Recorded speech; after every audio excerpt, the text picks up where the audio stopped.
আসসালামু আলাইকুম প্রিয় অডিয়েন্স, আমার ভাই ও বোনেরা সবাই কেমন আছেন? আশা করি সবাই ভালো আছেন। আমিও আপনাদের দোয়ায় আলহামদুলিল্লাহ খুব ভালো আছি। নতুন একটা ভিডিও নিয়ে আপনাদের মাঝে হাজির হলাম।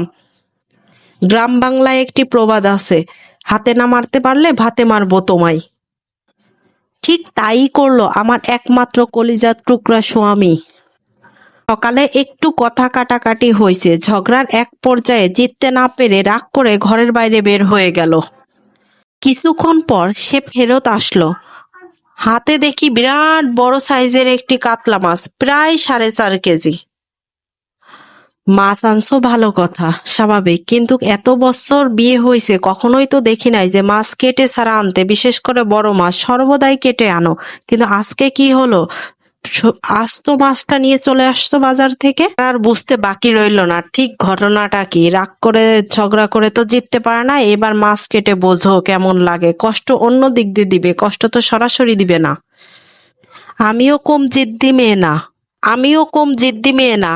কি ভাবছো মাছ কাটতে পারবো না? ঠিক বসে গেলাম বটি নিয়ে যে বড় মাছটি কাটার জন্য। হ্যাঁ, তুমি ঝগড়া করে জিততে পারো না, আবার মাছ নিয়ে এসে আমাকে ভাবছো যে হারাই দিবা, সেটা সম্ভব না।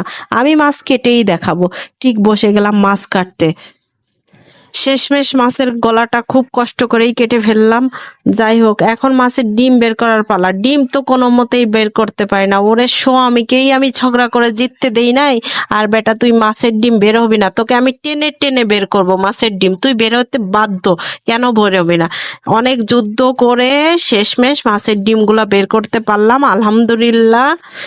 দেখছেন আপুরা, ছেলে মানুষ একেই বলে, যদি ঝগড়া করে জিততে না পারে অন্য দিক থেকে কিভাবে মারবে সেই ফোন দিয়ে আটে। তাতে কি হয়েছে? আমরা কি মেয়েরা কম নাকি? অবশ্যই তোমাদেরকে দেখিয়ে দেব আমরাও কোনো দিক থেকে কম না। তুমি 4 কেজি যদি 6 কেজি 10 কেজি ওজনের মাছও আনতে, আমি ঠিক কেটে দিতাম। তুমি না ঝগড়া করে জিততে পারছো, না মাছ এনে জিততে পারছো, তাতে কি হয়েছে? লাভের লাভ আমারই হয়েছে, আমার বড় একটা মাছ চলে আসছে।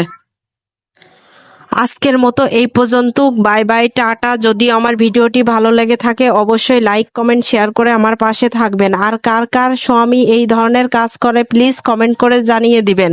Thank you, bye bye, tata.